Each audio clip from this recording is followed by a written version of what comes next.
Hello,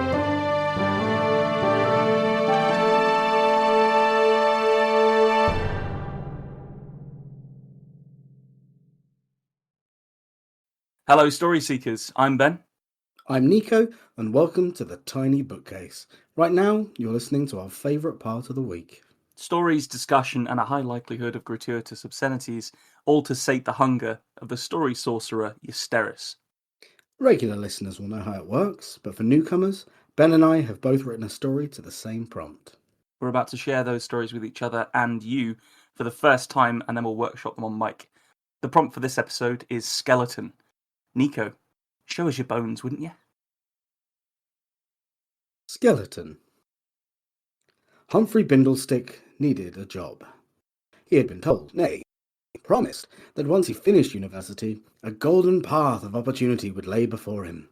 He believed, as the former student is oft wont to do, that there, waiting for him after all of this, was the fabled career. This had turned out to be patently false. A degree in the fine arts was well and good, but as he had now discovered, there was a great dearth of job roles that involved the collaging of magazine pages, the brandishing of oil paints, or even being one of those miserable types who judged others on their use of oil paints and magazine pages. Living in the room he had grown up in again was crushing. The bed was too small, and frankly impossible to bring a young lady home to. He did like the free meals. But he needed a job, to move out and start having sex again. Only one of those things was guaranteed. He had previously managed moving out. The rest he'd have to make up as he went along. So it was, Humphrey found himself on one side of a desk, across which sat a woman in a suit so sharp he worried for the leather of her chair. The name plaque on the desk read, Manager, Marjorie Beddick Smythe Porterington. Humphrey wondered what sort of situation led to a triple-barreled surname. He wasn't judgmental, he had gone to art school after all, but he feared he may not be equipped to deal with someone whose name had enough letters to start its own alphabet. Humphrey, it says here you worked at Weatherspoons. Oh, yes. Late nights won't bother me at all. Good, good. She ran a long, slender finger down his CV. Art school, was it? Like art, do you, Humphrey? He bit back his initial response. He wanted to say, like it? I bloody well love it. Can't get enough of art, me. Slot it up, me. Good and proper. Roger me with a paintbrush while we watch Bob Ross. God, bloody love a bit of art, I do. Instead, he said, yes. Marjorie nodded. Not much call for that sort of thing here, I'm afraid. But it's good to have interest, most certainly. Humphrey shifted uneasily. The internet had told him to be prepared to be asked specific things. Asked to explain a time he had given an exemplary example of whatever they were asking him to give an example of. He was going to talk about the time he'd dived to put a bin under a man ejecting a dozen Jaeger bombs onto a dance floor. The fact that he'd missed the first 3 or 4 mouthfuls he would have omitted, but it was to show he had initiative and willing, that he'd put his life on the line for the job, or at least his sleeves. She wasn't asking him much, though. She just kept reading his CV over and over. Eventually, when a question did emerge, it took Humphrey by surprise. Do you like milk, Humphrey? He did. But should he? This was an interview, after all. Yes. But soy mostly? That seemed good. Show you were conscientious about the whole planet thing. Nice to animals and whatnot, but you did like milk. Any chance we could get you back onto the cow variety? Yes. He would drink milk for a job, but wasn't sure how it was going to help him with the role as a cleaner. Can I ask why? She didn't look up. Good for the bones, young man. Nice, strong bones. Humphrey wasn't certain why this made him quite so uncomfortable as it did, but it certainly did make him uncomfortable. I see, he managed. Yes, got to have good strong bones. Have you ever broken any? Humphrey's brow furrowed. Yes, yeah, my arm. When I was 6? She nodded again, as she read the CV for what must have been the 1000th time. Good, good. And the arm works all right now? Yes? Dominant arm, was it? No, the other one. Humphrey had decided to just answer the questions and think about having his own place and all the delicious sex that his body could take. Although now he couldn't help imagining his bones breaking during it. Are you happier working alone or as part of a team? Now, this was more like it. It is expected, this sort of question. Oh, fine with both. Definitely, yes, fine with both. Fine, fine. Marjorie finally looked up. We operate a skeleton crew here on the night shift, on account of the chemicals we use in the manufacturing process. Humphrey nodded, as it was his turn to do so.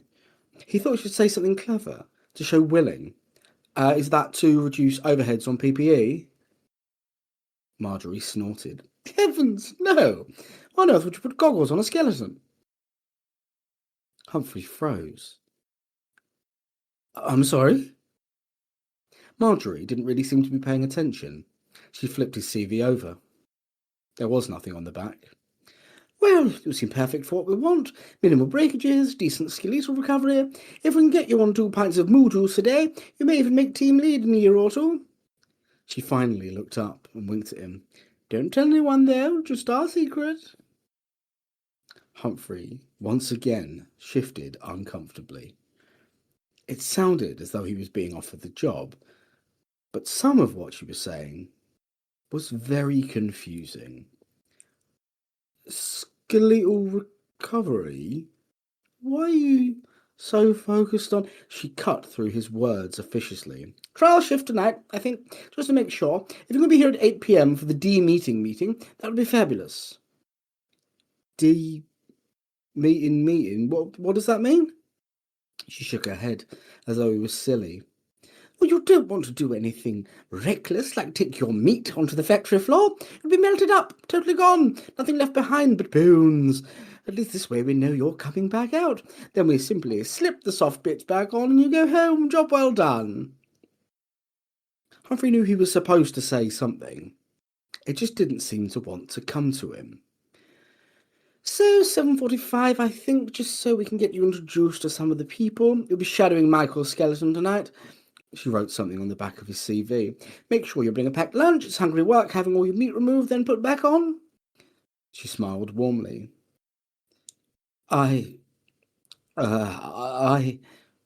Humphrey didn't want to be a skeleton.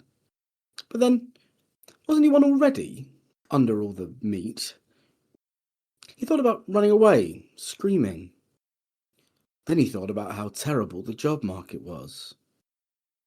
And then he thought about a bigger bed. And having loads of lovely, lovely sex. I'll be here at 7:30. In the end, it was his bone that had made the decision.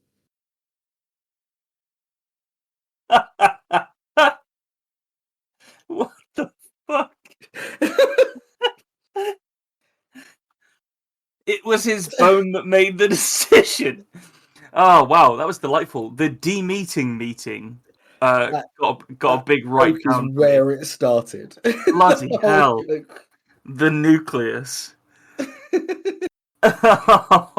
Funny. I love the way that you brought her to life. Marjorie Bethwick Smythe Potterington, I think, or Porterington. Yes, Porterington. Porterington. Oh. Have you got a problem with multi-barreled names, Nico? No, just double-barreled names asking are for a fine. friend. Yeah. It's them triplers. But I do wonder. You know, you've got a double-barreled name. Say we were to marry, just to further R.J. Barker's speculation about us living together in a bedsit. Would you slap a third on? Like how would I Roger my like it'd be a surname? mess. Yeah, would you? No. I mean, mine is the result of I think some people's is because they come from prestigious families and all the rest of it. Mine is simply mine is simply because my parents couldn't agree on anything, literally anything. So Yeah. So I think adding a third to that would just confuse everybody. You could have ended up with a double-barreled first name. That'd be... Yeah. I was very nearly a Benedict. Oh, I know. Um, so the Roger me with a paintbrush whilst we watch Bob Ross was also sort of highly. The whole thing was very quotable. I think it was like it felt like very you were being very like sort of relaxed with your pen here. yeah, Which I liked. Like it was a charismatic bit of writing. I think touching on some like big threads that I think a lot of people will find it funny that you tugged on, like the supposed golden path after university to a fabled career, and how like collaging magazine pages isn't in high demand. But then also like just because of the cost of living and because of everything else that's going on in the fucking world, and this isn't this isn't a big complaint, but like a lot of millennials in particular did go back, like they did go back and live with family for a long time. It was a lot harder to get out on the property ladder and things like that. And then if you combine that with like austerity and the job market, ugh, you really captured it all. So it didn't feel too strange to me that this guy was like, "Yeah, I'll be demeted at the meeting," because he was, yeah, because people really do need good jobs. They do need this. They need their own independence. They need their own space. yeah. I think it's just a very common experience, isn't it, for people to just take whatever job you can in the end. Yeah, yeah, absolutely, absolutely. And you're very lucky if you, at least it feels to me with an arts degree, that you're very lucky that if you can get a job that you can feel like you're actually like using your mind to do, Yeah, and you're not just sort of a part of the sort of the noise of society, which sucks because everybody should feel like they've got something that they're yeah, doing that is what gives them worth and meaning and all the rest of it. And ideally, it would pay for them to be able to have their own space and not have to sleep in a 5 foot long bed. Well, Oh, cookies aside. Moo Juice was another one that I wrote down. Oh, The way she just you like blue juice? you really, but you also just like really threw that away. Like throw the line away sort of thing. Um, I liked it. I liked the. I think I just really dug the way that she spoke in general, like the way you said Weatherspoons thing. Got me. At one point, That's a I did. different one. Go on. Go on, go on. I was just gonna say it is a thing I've noticed with very well spoken people where they'll take something like McDonald's, instead of saying McDonald's, they'll say MacDonald's, and really like find the space between what they believe to be the two words. So that weather spoons Yeah, is yeah, fascinating. yeah. At one point, I wrote down, "Is she building a skeleton mech?" Um, because you asked the thing about do you prefer to work alone or in teams, and I had this idea of like a mega skeleton team. Um, I wouldn't put that past me either. no, no. Slip the soft Yeah. bits back on. Ugh, ugh, gross. I did consider describing having a zip up the back once you'd started there, but I thought it was just a bit gross. I definitely had the experience writing this of starting to explain things and then realizing it's not funny if you try and make it work in any way. So you have to just let the jokes be the jokes and not apply any science to this. I think you could have gotten away with the zip. I think the zip because there's some horrible like body horror to that, isn't there? Yeah, Um, yeah, but like I can totally see what you mean. Just saying that something's happening is enough in this kind of yeah, scenario. I think suit so sharp he worried for the leather on her chair. That had a very like Pratchett ring to it, like yeah, taking literally for amusement quite far. Yeah, I liked it. I thought it was fun. The amusing name because he was called Humphrey Bindlestick as well, wasn't he? So yes, yeah, it was quite an amped up world. Like this wouldn't surprise me if this was set in that prime ministerial extended universe that we've got going. Like if this was like a real lived experience inside that world, that would make yeah. sense. What's the Prime Minister having made in this horrible factory? Yeah, exactly. Well, you have to. I think there is just something really funny about the idea of a bunch of skeletons, like still with headphones in, Yeah. like doing the after dark cleaning down of a factory. Skeleton with a mop is just a good image. Skeleton with a mop is a great image. Yeah. Especially if he's got like Beats headphones on or something. Yeah. Gosh. Right, okay. Well, I'm gonna shoot my story at you now and see what you reckon. I think you should do exactly that, my friend. Skeleton. And that's why concentrated wolf hormones are what you need to get a true pump on when you're clanging and banging. I started to include a snarl pill in my pre-workout supplement rotation the night before and doubled my squat in 2 months. You feel good, man, you know? Really good. Try howling at the moon after you're done lifting. It's freeing. There's an affiliate link to the ones I take in the episode description. But supplements alone won't do the job. I think all you listeners out there know what I'm going to talk about next. Let's fucking go, bro. Physiques aren't made in a lab or even in the squat rack. They're made in the kitchen, my dudes. So, meat. You love it. I love it. And no, before you start thinking I'm just going to start talking about like bow-hunted elk meat again, this is something new that I've been trying for a year now. So you can trust it when I say it's changed things for me in a big way. Want to be vascular? Eat this. Want to thicken your pipe? You've got to eat this. Want to be a real man in a world that's trying to neuter you? Fucking eat this, bro. Ever heard of you are what you eat? Well, it's true. I always wanted to be the biggest guy in the gym, and one day it occurred to me that there was a fast way to realize that goal. I started hunting gym bros about a year ago. They're remarkably easy to catch post-workout. Think about it, they've trained to failure anyway, so these monstrous men are at their weakest. I tend to get them in the basement of parking lots, or sometimes I follow them home and nab them on the streets. They're always listening to loud music through big headphones, so they won't hear you coming. Personally, I still use my bow because it's the most traditional way to make a kill. But don't be afraid to use the tools that you have at your disposal. For example, a quick tap on the head with a claw hammer and you're done. Next, I get them home in my truck and set to butchering. You're not a real hunter unless you can dress the kill yourself, so I make sure to hang the body from a hook and gut it as soon as possible, so my hard work doesn't spoil. Make sure you've got a good knife as well before setting to carving big straps of fillet meat from the bones. Personally, I use samurai gaijin knives. Their steel is folded 2,000 times by 14th generation craftsmen to ensure you can cut through tomatoes without bursting them. Link in the description as well.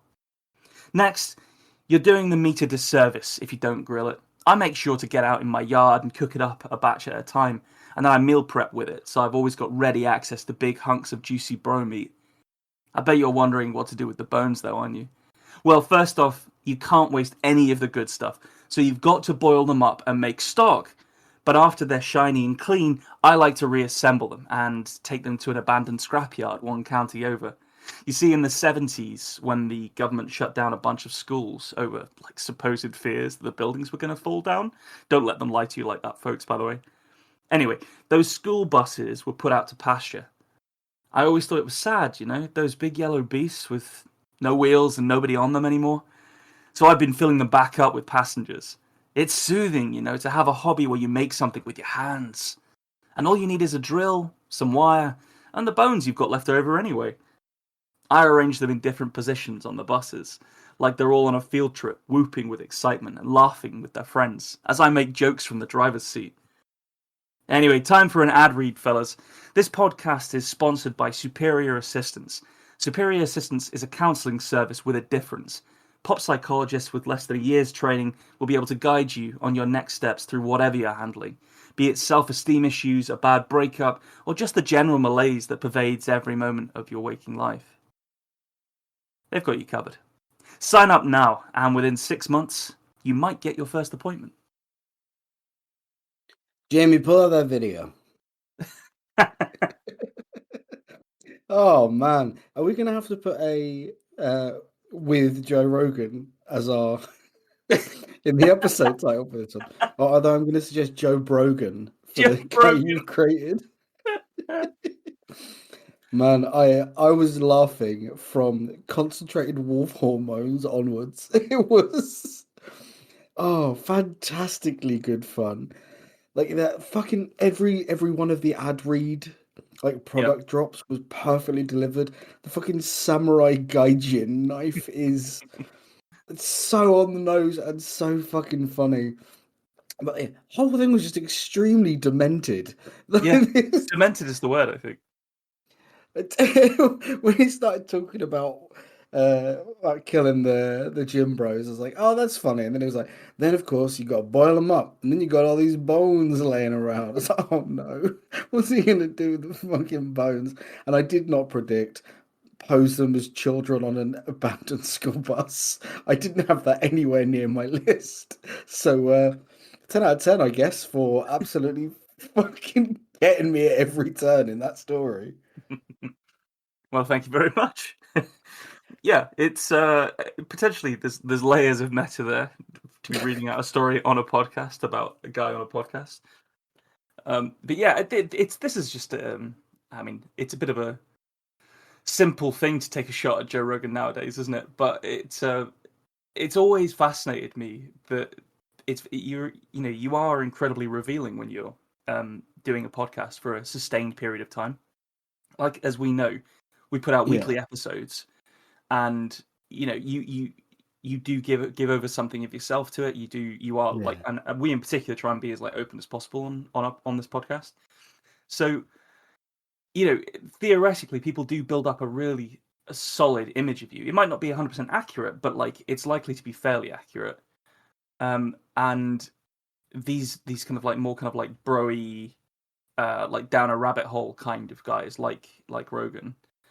Um, just I don't know. I don't even know where I'm going with it, but it's sort of like they're they're so lampoonable. I think that's like yeah, the like the persona is so in the zeitgeist that yeah because become it's like a shortcut to a character. but it's also like a distillation of that like guys getting excited when they try to then when they're telling you about something, which is basically a meme, isn't it? Like you see like Yeah, those memes of like people like shouting at each other in like clubs and stuff about stuff. Um, so this is something that I mean I love getting excited about the things that I care about and talking with people about them. I think that's a shared experience. So I think that kind of the Rogan end of the podcasting spectrum is very much like towards what I'm talking about here. And yeah, I get this, why it exists. yeah, exactly. And yeah, I wanted to go with a little bit of horror. I've been watching a lot of Mindhunter as well recently. So I don't know. Yeah, Shout out to anybody if you've watched that show, but it all delves into the psychology of these just sort of, as you put it, demented, um, like mass murderers, basically like serial killers.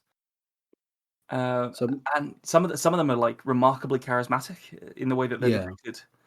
I think you need to be to catch people, don't you? Really? Well, it might depend on what kind of killer they are. Um, but yeah, but this guy's clearly like he's going out there in his like camo, in his like Yeah. taking all the orange off his camo gear, and he's just out in the streets with a bow hunting for his next meal. Yeah, The it just flew straight out of me, so I don't know what that says about me, but it it it was quite an easy one to reach for me, that one.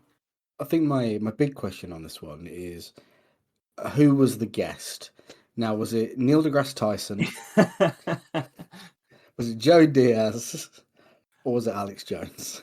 Given the chance to choose Joey Diaz, I will always choose Joey Diaz because that man is potentially the funniest human being on the planet for me. You can't eat people, Joe Rogan. But what is that? The way that he like just says people's He names always calls over and him over Joe again. Rogan. Yeah. Bizarre, what Oh, a bizarre man, but he's funny as fucking shit, man. Like really, really funny. Like, he catches me off yeah. guard so much, just talking about nonsense.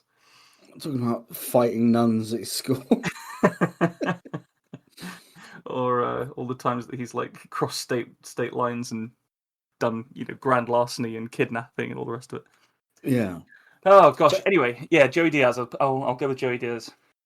how did you find this prompt out of interest? Yeah, quite prescriptive, I would say. It you So I started to write down skeleton crew and things like that. Skeleton Key, Skeleton yeah. Key. I came very close to writing something about Skeleton Key.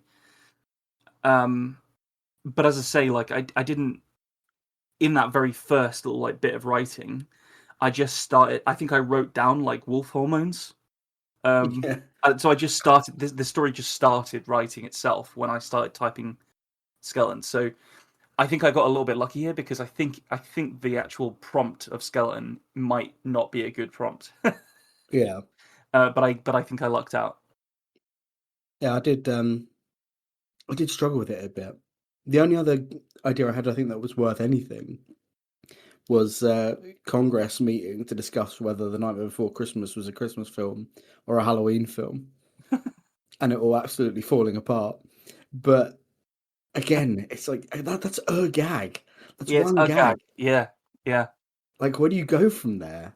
So I think even though I did the same, Skeleton Key, Skeleton Crew, and I did end up combining Skeleton Crew with actual skeletons, it wasn't until I'd figured out a couple of jokes that I went, yeah, that's the meeting. That's fun. We'll do that.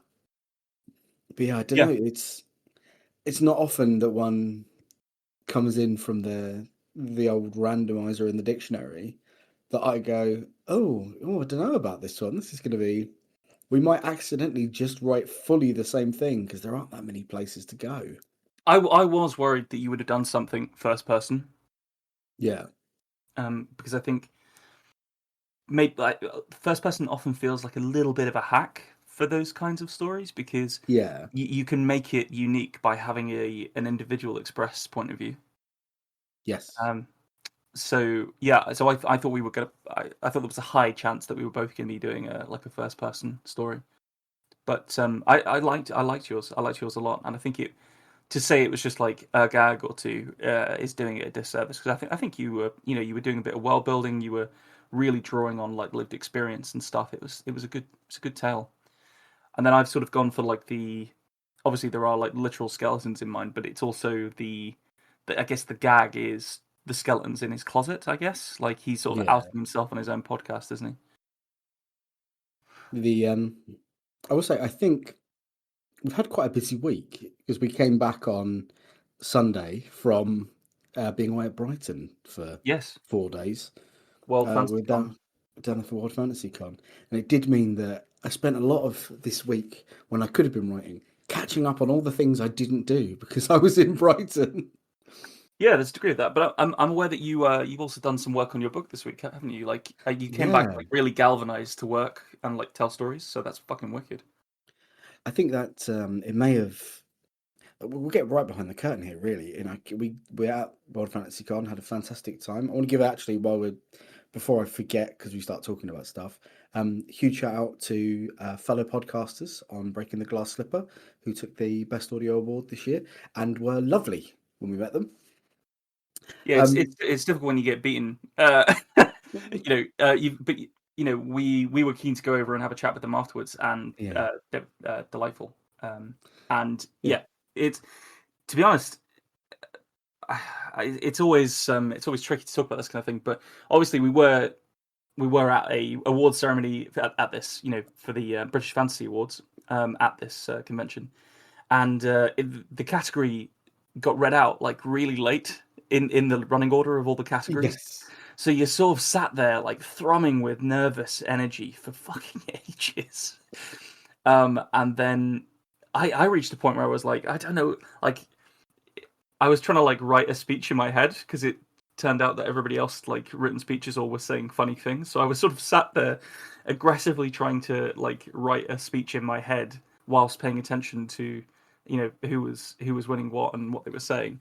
yeah, Um, and so when somebody else's name gets read out, there is actually just like a very small. You're talking about being behind the curtain. There is a very small amount of relief yeah, in that scenario. Like, obviously, we would have loved to have won it, and but huge congratulations to them. But yeah, it was a wild time and a great weekend. Like the amount of talks we went to and the oh people that yeah, we met, many of whom have been on this podcast, but also many new faces as well. It was a hell of a time. It was a really, really beautiful time and very inclusive as well. yeah. I mean, but it was going to some of those talks that I came away thinking, God, I really want to work on goblins, and was absolutely hammer and tonguing it in every spare moment I had.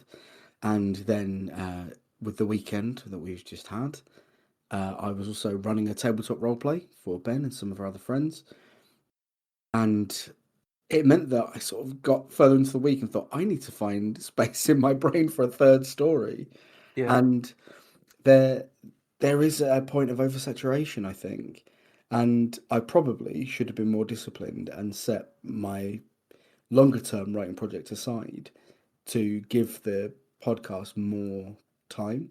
I think I, for lack of a better phrase, got away with it. Yeah. But it's it's not good practice to always be sort of just skimming by, I don't think. No, I agree. I've been thinking a lot about how to ring fence my time. As I know I've been speaking to you about it, but like my job is getting like quite busy, and that's very rewarding, especially after your story earlier. But at the same time, like I personally need to be able to ring fence my time better. I think everyone is trying to. Anyone with a side hustle knows that feeling. Yeah. Um, and yeah, it's just something that we're gonna have to get better at, I think. But yeah, I enjoyed your story. I think it was. It sounds like the other things that were in your brain were occupying the more sort of like fantasy genre stuff that you wouldn't Yeah. maybe normally come at the prompt with. So this as I say, yours was very rooted in lived experience. Obviously, it's really out there and wacky and funny, but it is also rooted in lived experience. So I think we, as the audience, including me here, got something from the story that you wrote this week. I liked it. That's very kind. Thank you.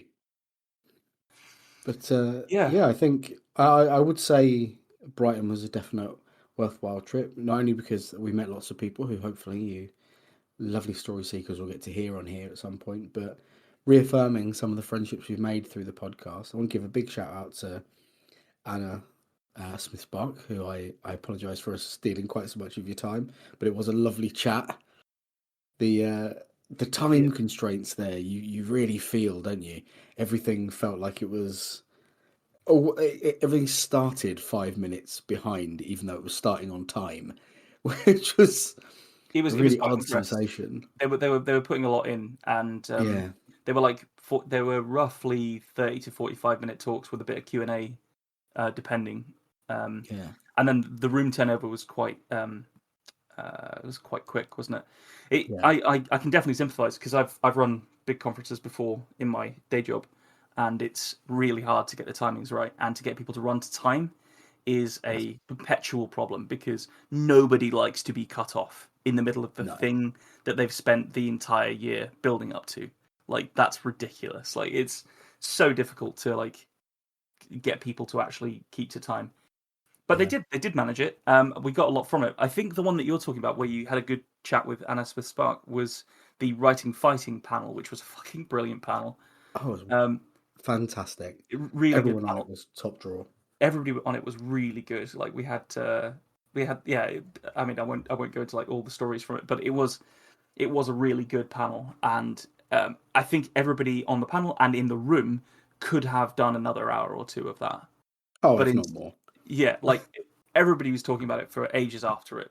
It was a really good time, and it wasn't like that was the only good panel either. There were loads. There was No, loads of good stuff.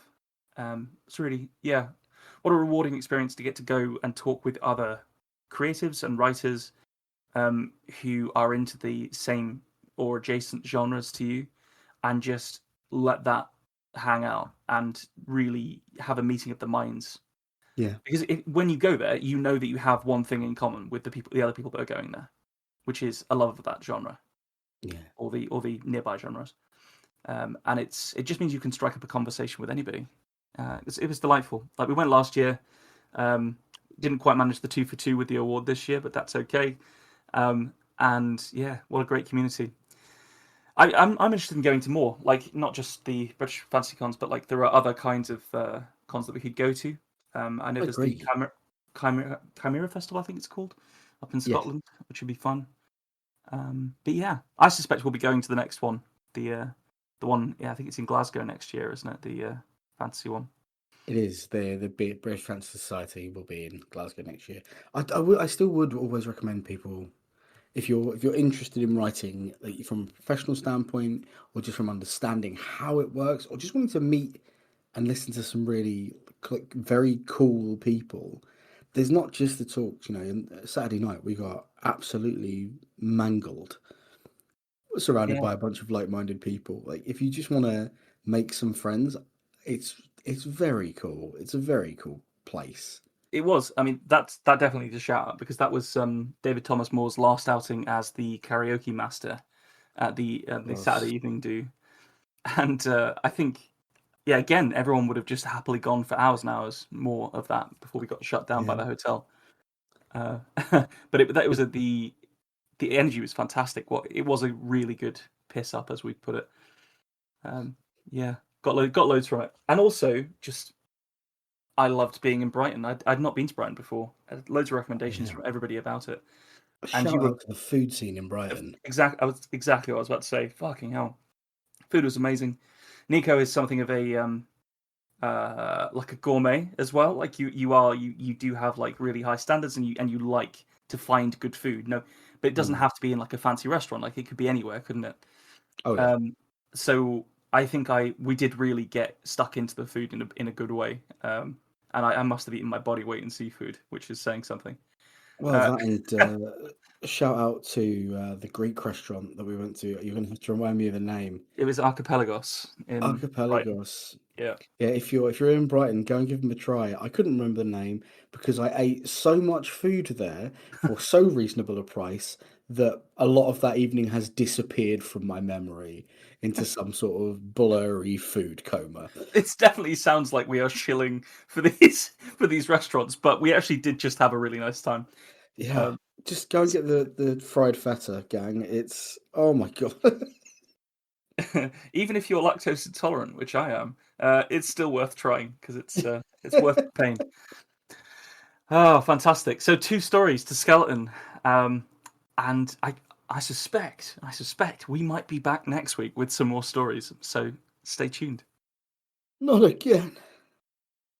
Thanks for joining us for this episode of The Tiny Bookcase. Remember to subscribe, otherwise you're going to miss out on the future fun. Also, tell a friend. If you like this episode, link them to it. We'd be tremendously grateful.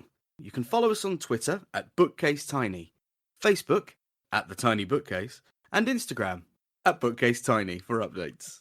Speaking of supporting the podcast, well, magic can only take one so far.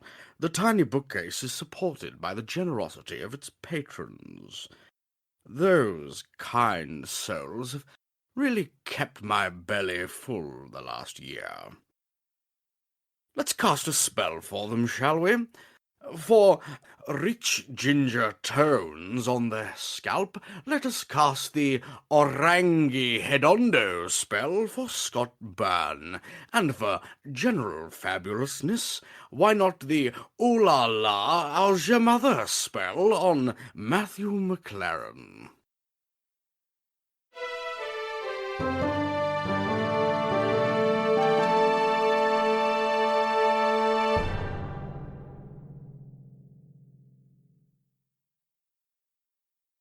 How do you come up with that shit, man?